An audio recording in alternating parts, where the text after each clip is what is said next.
मैंने आज एक खत देखा जो महबूबा जी ने होम मिनिस्टर को लिखा है रिगार्डिंग मोहम्मद यासीन मलिक साहब। मैं बताता चलूं कि politics apart, Yasin Malik college के दौर से दोस्ती रही है। मुझे पगड़ा भी उनके साथ है या पगड़ा था। तो हमने एक चीज तय कर ली है कि ये दोनों खानदान जब जब ह्यूमन राइट्स की बात करेंगे, वायलेशंस की, जब जब ये बात करेंगे रहम की, हमारा हक बनता है कि जम्मू कश्मीर के लोगों को यह हक है कि इन्होंने अपने टाइम में क्या किया है वो याद दिलाएं। नंबर वन, मैं महबूबा जी से पूछना चाहता हूं कि ये रहम की भीख मांग, ये रहम की लेटर है या वॉटेवर, खुद जो मैंने ये बेस्ड ऑन एफिडेविट है जो इंटरनेट में घूम रहा है, उसमें तो वो खुद बहादुरी से बोल रहे हैं कि मैंने ये कंटेस्ट ही नहीं करना और अपनी कहानी दे रहे हैं। ये किसके कहने पर आज जो है ये चिट्ठी लिख रहे हैं? इन्होंने पूछा है उससे। और सबसे बड़ी बात, मान लीजिए कि भारत सरकार इनको इस केस में बरी कर देती है, बोलती है कि छोड़ दो, लेकिन इनके खिलाफ बाकी केस भी हैं। इसी महबूबा जी की फैमिली में एक फर्द ने एक केस में आइडेंटिफाई किया यासीन मलिक साहब को, तो फिर उसमें सजा हो जाएगी। अगर इनको इतनी मोहब्बत थी, इतना रहम था, तो तब वो उस केस में आइडेंटिफाई ना करते। हालांकि सुचू बादल वो अलग है, ये वो वाला केस नहीं है। लेकिन कब तक ये चलेगा कि जब ये पावर में होते हैं तब ये किसी भी हद तक जाते हैं बंदू को गिरफ्तार कराने में, फांसियां दिलवाने में, और जब पावर के बाहर होते हैं तो आप रोना भी खुद करते हैं। और इसलिए ये जो केस है जिसमें यासीन मलिक पर जो ये अब ये फांसी मांग रहे हैं, ये बाय द वे 2002 में फारूक अब्दुल्ला साहब के रूल में हुआ है। लोगों को पता होनी चाहिए, मैं किसी की वकालत नहीं कर रहा हूं, उनकी पॉलिटिक्स अलग थी यासीन साहब की, लेकिन तब ट्रैक 2 का जमाना था। वहां मुशर्रफ साहब थे, यहां वाजपेयी साहब थे, टॉक्स चल रहे थे। मार्केट में एक बहुत बड़ा एक र्यूमर था कि शायद हुर्रियत लड़ेगी। हालांकि मुझे तब भी अंदाजा था और कुछ पता भी था कि सवाल ही पैदा नहीं है, हुर्रियत नहीं लड़ेगी। तब मेरे फादर भी जिंदा थे, तो मुझे पूरा यकीन था कि नहीं लड़ेगी। लेकिन मार्केट में एक बात थी, और मुफ्ती साहब नए नए थे, वो भी परेशान थे, और फारूक अब्दुल्ला साहब चीफ मिनिस्टर थे, वो तो बहुत ही परेशान थे। उनको तय था कि उमर अब्दुल्ला साहब पर ताज लगाना है। अगर ये कोई पीस प्रोसेस हुई और उस पीस प्रोसेस के तहत अगर सब लोग लड़ने लगे तो उनका क्या होगा, ताजपोशी कैसे होगी। तब शुरू हुआ, यहां की जो तब की पॉलिटिकल सरकार थी, उन्होंने सच झूठ करके इतने केस लगा दिए इनके पीछे ताकि पूरे हिंदुस्तान में इनकी छवि खराब हो। वही एक केस ये वाला भी है जिसमें आज अब उसको फांसी की सजा मांग रही है एनआईए।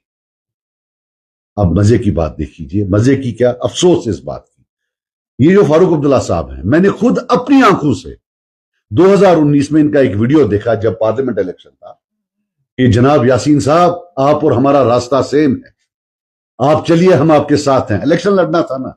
और आज जो सजा है वो इनके टाइम की है, और वो केस क्या था सबको पता है, वो कैसे केस बनाया गया। तो मैं महबूबा जी को भी बोलना चाहता हूं कि ड्रामा बंद करिए। मैं दोनों खानदानों को बोलना चाहता हूं कि आप पहले आइए और एक एक गुनाह का माफी जो है पहले लोगों से मांगिए, तब जाकर आप साफ अपाक होंगी कि आप किसी की वकालत करें। जब तक आपके हाथों पर, आपके दामन में झूठे केस और खून के धब्बे हैं, आपको कोई हक नहीं बनता है किसी की कुर्बानी के साथ जो है इस किस्म का जो है बिहेवियर करना। This can not be done. आप मारते भी खुद हो, रोते भी खुद हो। After there is a sense of history, हर कौम की एक सेंस ऑफ हिस्ट्री होती है। क्लियर कट होता है कि ये मारने वाले थे, ये मरने वाले थे, ये कब्र में जाने वाले थे, ये जेल में जाने वाले थे।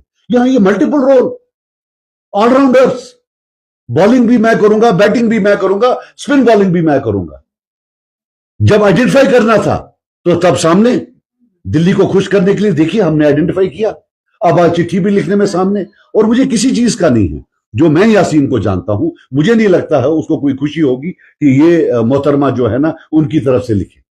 हां, अगर उनने उनको वकालतनामा दिया है कि आप मेरी बात करो तो ये बताएं वरना हिस्ट्री में why does she want to be one, कि जनाब उसने वो तो खुद बोल रहा है दे दो, उसका अपना एक जो है पॉलिटिकल इसमें होगा।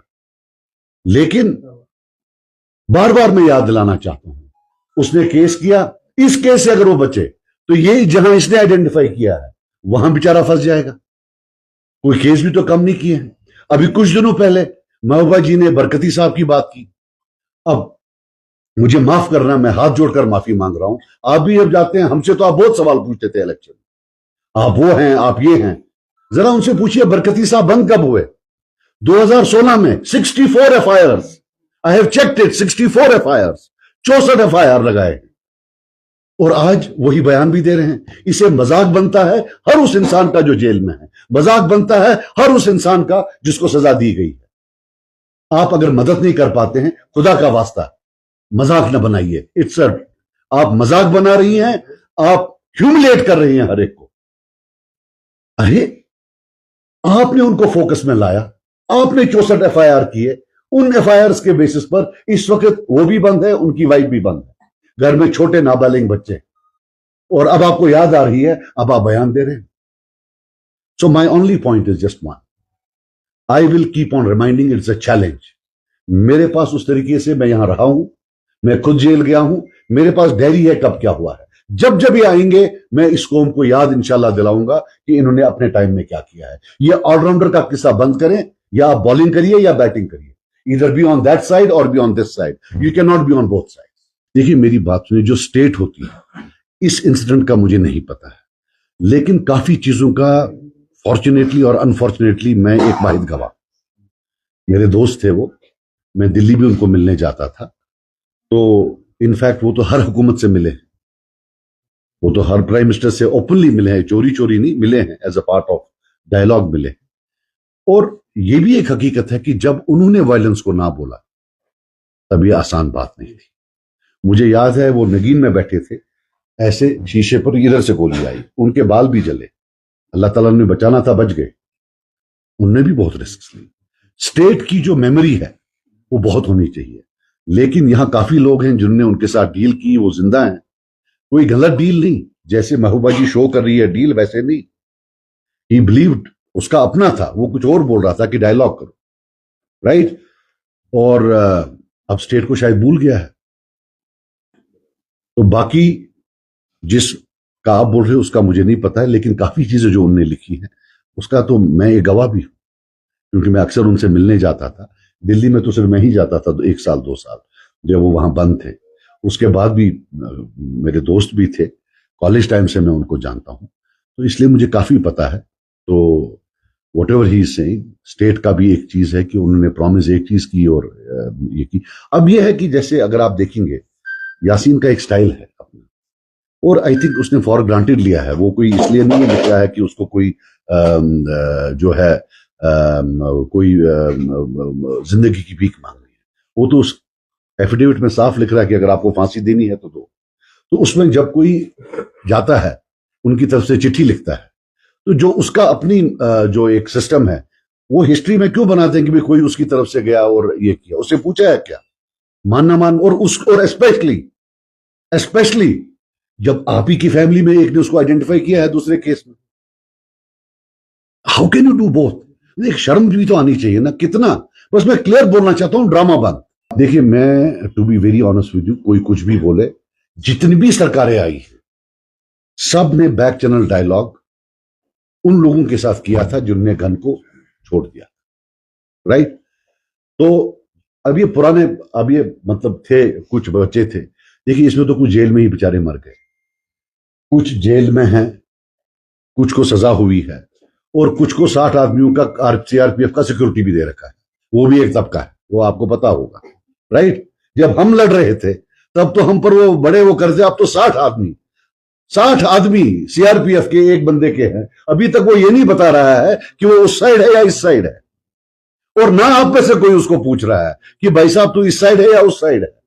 अलबत्ता हां, जब उसको 3 घंटे के लिए पकड़ते हैं, वो आदमी जिसके साथी या जेल में है या कब्र में है, बोलता है 3 घंटे के लिए मुझे बंद किया गया है, वो भी तो एक सच है ना। तो ऐसी बात नहीं है, जितनी भी सरकारें आई बैक चैनल हमेशा रहा, और अनफॉर्चुनेटली ये जो मुझे क्यों गुस्सा आ रहा है महबूबा जी, ये एक डिस्ट्रैक्शन है। बेगाने की शादी में अब्दुल्ला दीवाना, अरे भाई आपने एक केस में इसको आइडेंटिफाई किया है, अगर इसको छोड़ते हैं इस केस में तो उसमें बेचारे को सजा लग जाएगी। केस में मेशन पाई वो केस। नो, दिल्ली को खुश रखना है, यहां से कश्मीरी को भी पागल बनाना है, यहां से उसको भी अगर वो किसी लाइन पर है उसको भी डिस्ट्रैक्ट करना है। वाह, ये कब तक चलेगा?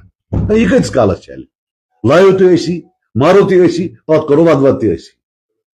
सो I think we as an, हम जो लोग हैं कश्मीरी, हमें भी अब मेच्योर होना चाहिए। और मैं आपसे भी ताकीद करता हूं कि असेंबली में इलेक्शंस में ठीक ठाक आपने मेरी रेट लगाई। मतलब मुझे दिन में 100 बार पूछा जाता था क्या बीजेपी हो, जबकि उमर अब्दुल्ला को 100 बार में एक बार पूछा जाता था आप थे ना वो फॉरेन मिनिस्टर, वो बोलता हाँ था, चलो छोड़ो। बट दिस टाइम ऑल्सो आप पूछिए ना, हु इज बिहाइंड देम, इनने अपने टाइम में उन लोगों के साथ क्या किया? उनका पट आजवाद लागा कत पट लगे, जेल को मोसूझे, केस को मौके। अब जैसे हैं वैसे हैं, ये बेचारों ने अपना एक किया है, सेक्रीफाइस दिया है, 40-40 साल जेल में निकाले। यहां वो शबीर शाह साहब है, आप देखिए उनका, वो ही इज इल, एक दिन दिया बयान, बस छोड़ दिया, उसके बाद यार देखो मैं आपको बात बताऊं, ये कौम को भी थोड़ा मैच्योर होना चाहिए। जिस कौम ने नेशनल कॉन्फ्रेंस को वोट दिया है ना कि ये 370 वापस लाएगी, 35A वापस लाएगी। मुझे याद है जब पहले पहले हम जब स्कूल में पढ़ते थे, जब हम स्कूल में होते थे, तो तब भी कुछ उतरा नहीं था, लेकिन थोड़े बहुत प्रो इंडिपेंडेंस वाले लीडर्स होते थे, आजादी चाहिए जी, वो चाहिए थी, बट ऑन द फ्रिंजेस, ये कोई मतलब उतना बड़ा ये नहीं होता था। जब इनको ये पकड़ के लेते थे, ये इन पर ये केस नहीं लगाते थे कि ये अलहदी की पसंद है, केस लगाते थे कि भाई इन्होंने जेब काटा है किसी का, इन्होंने लड़की को छेड़ा है किसी को, ये जी उमर दिन ये चोरी करने निकले थे, तो बिलिटल देम, उनको अपनी नजरों से गिराने के लिए। फिर कोर्ट में जब बोलते थे हाजिर हो जाए फलां जेब पुतरा, अब उसी को इस कौम को लगा कि ये 370 वापस लाएंगे। सो आप क्या करो, मतलब ये थोड़ा चो कोमस वुचन, हम भी कोई दूध के दुले नहीं है, हमसे भी कोई गलती हो सकती है, लेकिन this thing so blatantly, day one you identify him as a kidnapper and pray to the court that give him the harshest sentence, and the next day you write to the home minister कि जनाब अब आप इसको ये वही आपने पूछा है उसको, वो तो कुछ और बोल रहा है, वो बोलता आपको जो करना है करो, what is your role? So that's why I thought it's imperative कि एटलीस्ट कोई आकर बोले कि साहब इनको आईना दिखाएं, they don't represent anybody, what they say is in their political capacity for their political goals and nothing else.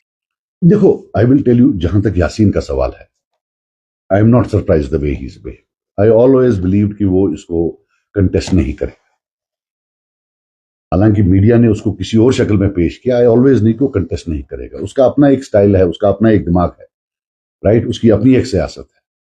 तो मैं कोई सरप्राइज नहीं हूं कि वो कंटेस्ट नहीं कर रहा है, और जाने से मतलब अगर उसको ये लगेगा कि ये दे विल हैंग मी, तो उसका है, वो कुछ ना कुछ तो बोलेगा जाने से पहले, ऐसे थोड़ी जाएगा।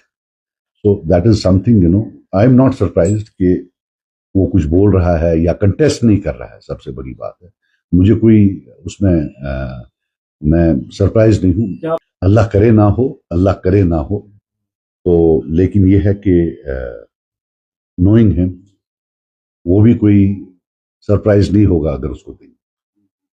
तो बाकी अल्लाह करे good sense prevails, non violence के लिए उसने भी बहुत किया है। पूरे हिंदुस्तान में एग्जाम्पल्स हैं जहां लोगों ने रिनाउंस किया है वायलेंस और उसके बाद अच्छा काम किया है। उसने भी एक बार जब बोला मैं नहीं करूंगा, उसके बाद हाथ नहीं लगाया। ये भी एक चीज है, सेंटिमेंट भी देखना होता है, लॉन्ग टर्म ऑब्जेक्टिव्स देखने होते हैं। सो अल्लाह करे कि ये ऐसा कुछ ना, मेरी तो दुआ है।